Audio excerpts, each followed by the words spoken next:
into Teal The Show. All right, Frank, this has been a little bit of a long week because a lot of people have been waiting for some news that hasn't come. Maybe I just jinxed it and it'll prompt something. But we talked about it on Monday night. A lot of people looking for change inside the Jaguars organization this week. As of right now, nothing has happened. The bye week has gone as it started, where Doug Peterson's still the head coach, Trent Baalke's still the general manager. Still a lot of season left to see if those changes do come. But Frank, the lack of change. A lot of people are maybe upset because they expected things to happen this week. They wanted to see something happen, and now nothing has. Well, a number of things are at play here, Jamal. Number one, these narratives get formed. The team's not playing very well, struggled at the end of last year, then had a really bad game against Detroit. Well, change must be coming.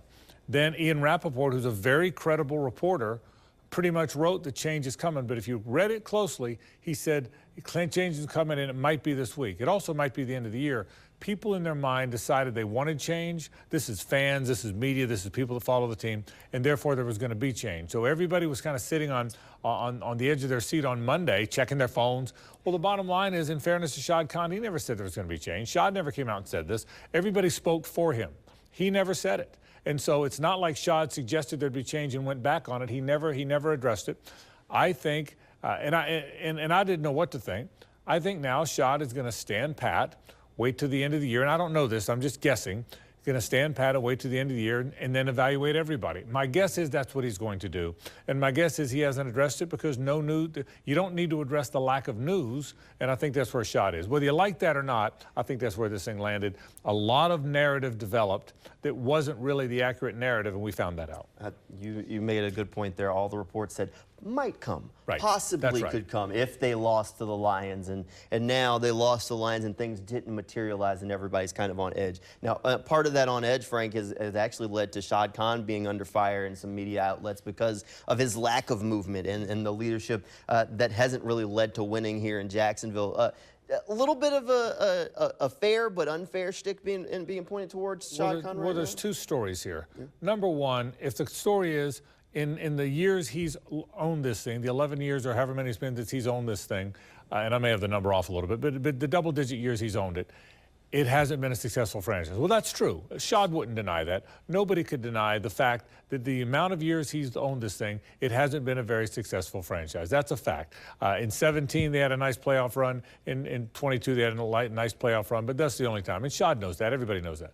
As for whether or not he should be criticized this time now, I think it goes back to that narrative, Jamal. Everybody decided this was the time to do it. Everybody decided, well, they're 2-9 and they got waylaid by the Lions and there's an off week, so by God, this is when you have to do it. And then when he didn't do it, that's when the stories come out. Well, the reality is, if you want to judge Shad on being a successful owner in his double-digit years, fair enough. He would tell you that. They have not been very good over the time he's owned this team.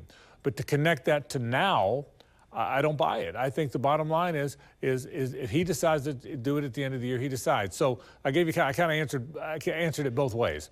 I don't believe that he went back on anything he said this year. I do believe that over the tenure when he's had this team, it hasn't been nearly as good as it should be, has to be, and that he would like it to be. And history tells us with Shad Khan is that he understands patience, and realistically making the move now changes nothing. Yeah, look, Shad Khan is one of the most successful business people in the world, not the country, not the NFL. He's one of the most successful business people in the world. He's in the top 60 of richest Americans. He's been wildly successful in everything else he's done. So the fact that he has not been successful on the football field, you know it eats at him. It eats at this fan base who thought when he got in there things would change. The bottom line is it's eating at everybody. That's not, and you know that, I know that, the fans all know that. It's eating at everybody, and I assure you it's eating at him as well. All right, we'll talk a little bit more about what the Jaguars can do in the short term to try and see if they can maybe stack a couple of wins down the stretch and take a look at the first half of the season as a whole when Teal The Show returns right after a quick break. All right, welcome back here into Teal The Show with about the first half of the season under the belt, maybe a little bit more than halfway through it. Frank, the results haven't been exactly what anybody wanted to see, and it's tough when you're sitting with the record that the Jaguars have to say that there's a first half MVP. But if you had to say, okay, here's your first half MVP of the season, who would it be? I think the most exciting guy on the team right now is Brian Thomas Jr. I think he's the most exciting player. He's the one the fans get the most excited about. He's the one that makes the other team hold their breath a little bit. He's the one that makes the big plays. So if you had to give me one guy, I'd say Brian Thomas Jr. A close second's Trayvon Walker. I think Trayvon's played very well. And I want to say this now. Trayvon Walker and Josh Hines-Allen are getting very little help in the interior. The defensive tackles are not playing very well. There's not a whole lot of blitzing from Brian Nielsen to help them. So they're not getting much help. So the fact that Trayvon Walker still has 7.5 sacks, the fact that he's not getting much help, Josh Hines-Allen's getting double-teamed and chipped and still impacting the season. So those two guys have been good. But if you ask me for two MVPs, Brian Thomas Jr., because he's the one that excites everybody, and he continues to get better. Close second for me, Trayvon Walker, who I think is playing very well. It's a good sign when your rookie is maybe your MVP of the first half. Even if the record isn't there, it's definitely a bright sign of things to come. There's no question about it. Look, I think this team has done a good job of building the edges, Jamal. I think the edges are the skill. I think Trevor Lawrence is going to be a fantastic. I don't care what's happened so far. I like the two running backs. I think Brian Thomas Jr. is a really good receiver. If Christian Kirk goes back, you need one to go with him.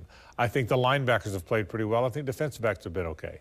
I think they're 2-9 because they don't win the line of scrimmage very often. I think the physical guys, the big physical, I'm not hanging on one group or another, but that's my opinion, that when you rebuild this team, you got to build the physicality. So I think guys like Brian Thomas Jr. and Trayvon Walker and Josh Hines-Allen, Trevor Lawrence at times, the running backs, Tank Bigsby at times, Christian Kirk before he got hurt, have been pretty good. Evan Ingram's still pretty good. You got to build those lines of scrimmage, but I think there's some MVPs at other spots I do. All right, we'll talk about the rest of the season on our Monday episode of Teal The Show as we kind of give you that second half preview there. But right now, the Jaguars would be in line to have the #1 overall pick for the third time in 5 years. You talked about building the lines. I mean, way too early right now. A lot of people are saying that the Jaguars would use that pick on a guy that would play possibly wide receiver or corner. Yeah, Travis Hunter's the best player in the draft. That's what most people think. Yeah. If I had the #1 pick, I would trade that pick. I would trade the pick of Travis Hunter to somebody who wants him, and I'd find a way to trade back and get a lineman. That's what Dane Brugler, who's one of the most respected guys in the business, did a mock. If you had the Jags trading back to 3 and taking a lineman, and whoever he traded with took Travis Hunter.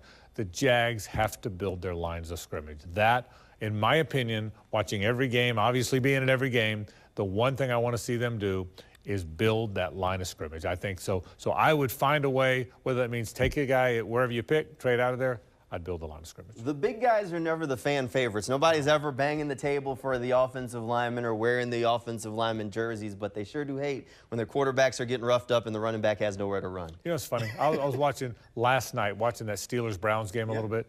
The Steelers are 8-3. They were almost 9-2.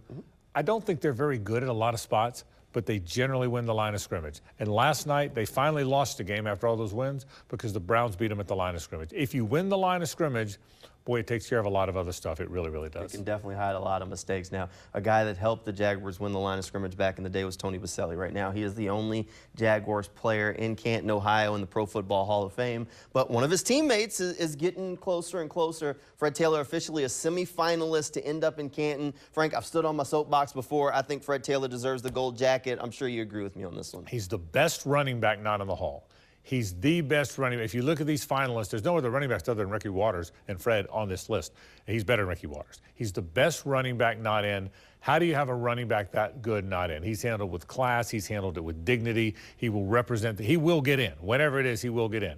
And he will handle the city with class and dignity. My concern this year is it's a great list of semifinalists. It's as stacked a list of good players, deserving players, as we've had in a long, long time. That's what you gotta. If whoever it is you're rooting for, you compare them to the other finalists, the other semifinalists, and there's a lot of very good ones. I'm not sure they're better than Fred, but there's a lot of very good ones. But Fred Taylor belongs in. He's handled himself with dignity and respect the whole time. He's the best running back that is the best former running back that is not in the Hall of Fame, and he belongs in. There's no doubt in my mind. It's a tough decision every year. Hopefully, this is the year for Fred that he can get that call. We'll see if he can continue to stay on the list as they move forward. Right now, Fred Taylor is semifinalist for the Hall of Fame. Frank Frangie and I both agree that he should be in Canton, and maybe we can make that trip up there to Ohio. I would love to it. cover that. I would absolutely love it. All right. That'll do it for this episode of Teal the Show. Frank, thanks for being here. Thank you at home for tuning in. Good night, everybody, and go Jags.